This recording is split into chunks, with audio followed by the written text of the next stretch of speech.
আসসালামু আলাইকুম। দেবদাস শরৎচন্দ্র চট্টোপাধ্যায়, পর্ব ৩। দিনের পর দিন যায়, এ দুটি বালক বালিকার আমোদের সীমা নেই। সমস্ত দিন ধরিয়া রোদে রোদে ঘুরিয়া বেড়ায়, সন্ধ্যার সময় ফিরিয়া আসিয়া মারধর খায়, আবার সকালবেলায় ছুটিয়া পালাইয়া যায়, আবার তিরস্কার প্রহার ভোগ করে, রাত্রে নিশ্চিন্ত নিরুদ্বেগে নিদ্রা যায়, আবার সকাল হয়, আবার পলাইয়া খেলা করিয়া বেড়ায়।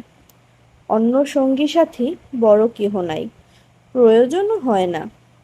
পাড়াময় অত্যাচার উপদ্রব করিয়া বেড়াইতে দুজনেই যথেষ্ট। সেদিন সূর্যোদয়ের কিছু পরেই দুইজনে বাঁধে গিয়া নামিয়াছিল। বেলা দ্বিপ্রহরে রক্তচক্ষুবর্ণ করিয়া সমস্ত জল ঘোলা করিয়া 15টা পুঁটি মাছ ধরিয়া যোগ্যতা অনুসারে ভাগ করিয়া লইয়া বাটি ফিরিয়া আসিল। পার্বতীর জননী কন্যাকে রীতিমতো প্রহার করিয়া ঘরে আবদ্ধ করিয়া রাখিলেন। দেবদাসের কথা ঠিক জানি না, কেননা এসব কাহিনী সে কিছুতেই প্রকাশ করে না। তবে পার্বতী যখন ঘরে বসিয়া খুব করিয়া কাঁদিতেছিল, তখন বেলা 2টা-2:30টার সময় একবার জানালার নিচে আসিয়া অতি মৃদুকণ্ঠে ডাকিয়াছিল, পারু, ও পারু। পার্বতী বোধহয় শুনিতে পাইয়াছিল, কিন্তু রাগ করিয়া উত্তর দেয় নাই। তাহার পর সমস্ত দিনটা সে অদূরবর্তী একটা চাপা গাছে বসিয়া কাটাইয়া দিয়াছিল, এবং সন্ধ্যার পর বহু পরিশ্রমে ধর্মদাস তাহাকে নামাইয়া আনিতে পারিয়াছিল। তবে শুধু সেই দিনটা মাত্র। পরদিন পার্বতী সকালবেলা হইতে দেবদাদার প্রতীক্ষায় উন্মুখ হইয়া রহিল, কিন্তু দেবদাস আসিল না।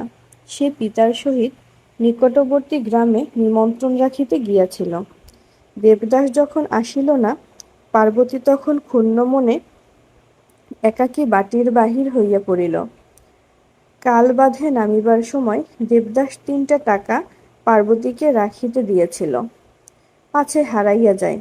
আঁচলে সে টাকা 3টা বাঁধা ছিল। সে আঁচল ঘুরাইয়া নিজে ঘুরিয়া বহুক্ষণ একা কাটাইয়া দিল। সঙ্গী সাথী কেহ মিলিল না, কেননা তখন সকালবেলায় পাঠশালা বসে। পার্বতী তখন ওপাড়ায় চলিল, সেখানে মনোরমাদের বাড়ি। মনোরমা পাঠশালে পড়ে, বয়সে কিছু বড়, কিন্তু পারুর বন্ধু। অনেকদিন দেখাশোনা হয় নাই। আজ সময় পাইয়া পার্বতী ওপাড়ায় তাহাদের বাটিতে প্রবেশ করিয়া ডাকিল, মন, বাড়ি আছিস? মনোরমার পিসিমা বাহিরে আসিলেন। পারু? হ্যাঁ। মন কোথায় পিসিমা? সে তো পাঠশালায় গেছে।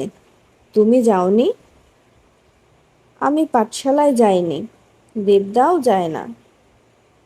মনোরমার পিসিমাতা হাসিয়া কহিলেন, তবে তো ভালো।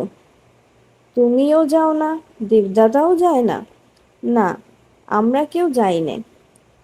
সে ভালো কথা, কিন্তু মনও পাঠশালায় গেছে। পিসিমা বসিতে বলিলেন, কিন্তু পার্বতী ফিরিয়া আসিল। পথে রসিকপালের দোকানের কাছে 3জন বৈষ্ণবী রসকলি পরিয়া খঞ্জনি হাতে ভিক্ষায় চলিয়াছিল। পার্বতী তাহাদিগকে ডাকিয়া বলিল, ও বৈষ্ণবী, তোমরা গান করতে জানো? একজন ফিরিয়া চাহিল, জানি বই কি বাছা, তবে গাও না। তখন 3জনই ফিরিয়া দাঁড়াইল। একজন কহিল, অমনি কি গান হয় মা? ভিক্ষে দিতে হয়। চলো, তোমাদের বাড়ি গিয়ে গাবো। না, এইখানে গাও। পয়সা দিতে হয় যে মা। পার্বতী আঁচল দেখাইয়া কহিল, পয়সা নেই, টাকা আছে। আঁচলে বাঁধা টাকা দেখিয়া তাহারা দোকান হইতে একটু দূরে গিয়া বসিল। তাহার পর খঞ্জনি বাজাইয়া 3জনে গলা মিলাইয়া গান ধরিল। কি গান হইল, কি তাহার অর্থ, পার্বতী এসব কিছুই বুঝিল না। ইচ্ছা করিলেও হয়তো বুঝিতে পারিত না। কিন্তু মনটি তাহার সেই নিমেষে দেবদাদার কাছে ছুটিয়া গিয়াছিল। গান শেষ করিয়া তাহারা কহিল, কই, কি ভিক্ষে দেবে, দাও তো মা। পার্বতী আঁচলের গ্রন্থি খুলিয়া টাকা 3টা তাহাদের হাতে দিল। তিনজনেই অবাক হইয়া তাহার মুখপানে কিছুক্ষণ চাহিয়া রহিল। একজন বলিল, কার টাকা বাছা? দেবদাদার। সে তোমাকে মারবে না? পার্বতী একটু ভাবিয়া কহিল, না। একজন কহিল, বেঁচে থাকো মা। পার্বতী হাসিয়া কহিল, তোমাদের তিনজনের বেশ ভাগে মিলেছে না গো? তিনজনেই মাথা নাড়িয়া বলিল, তা মিলেছে। রাধারানী তোমার ভালো করুন বলিয়া তাহারা আন্তরিক আশীর্বাদ করিয়া গেল, যেন এই দানশীলা ছোট মেয়েটি শাস্তি ভোগ না করে। পার্বতী সেদিন সকাল সকাল বাড়ি ফিরিয়া আসিল। পরদিন সকালবেলায় দেবদাসের সহিত তাহার দেখা হইল।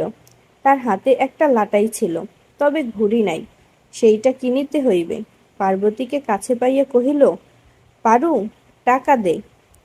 পার্বতীর মুখ শুকাইল, বলিল, টাকা নেই। কি হলো? গোষ্ঠমীদের দিয়ে দিয়েছি, তারা গান গেয়েছিল। সব দিয়ে দিয়েছিস? সব। 3টি টাকা তো ছিল। দূর গাধা, সব বুঝি দিতে হয়? বাহ, তারা যে 3জন ছিল, 3 টাকা না দিলে 3জনের কি ভাগে মেলে? দেবদাস গম্ভীর হইয়া বলিল, আমি হলে 2 টাকা দিতুম। বলিয়া সে লাটাইয়ের বাটি দিয়া মাটির উপর আঁচড় কাটিয়া কহিল, তাহলে তারা 10 আনা 13 গন্ডা 1 কড়া 1 ক্রান্তি করে ভাগে পেত। পার্বতী ভাবিয়া কহিল, তারা কি তোমার মতো আক্কষ্টে জানে? দেবদাস মন কষা পর্যন্ত পড়িয়াছিল। পার্বতীর কথাটায় খুশি হইয়া কহিল, তা বটে। পার্বতী দেবদাসের হাত ধরিয়া বলিল, আমি ভেবেছিলুম তুমি আমাকে মারবে দেবদা। দেবদাস বিস্মিত হইল। মারব কেন? গোষ্ঠমীরা বলেছিল তুমি আমাকে মারবে। কথা শুনিয়া দেবদাস মহা খুশি হইয়া পার্বতীর কাঁধের উপর ভর দিয়া কহিল, দূর, না দোষ করিলে কি আমি মারি? দেবদাস বোধহয় মনে করিয়াছিল যে পার্বতীর এ কাজটা তাহার পিনালকোডের ভিতরে পড়ে না, কেননা 3 টাকা 3জনে বেশ ভাগ করিয়া লইতে পারিয়াছে। বিশেষত যে গোষ্ঠীমীরা পাঠশালায় মনকষা পর্যন্ত পড়ে নাই, তাহাদিগকে 3 টাকার বদলে 2 টাকা দিলে তাহাদের প্রতি কতকটা অত্যাচার করা হইত। তাহার পর সে পার্বতীর হাত ধরিয়া ঘুড়ি কিনিবার জন্য ছোট বাজারের দিকে চলিল। লাটাইটা সেইখানেই একটা ঝোপের মধ্যে লুকাইয়া রাখিয়া দিল।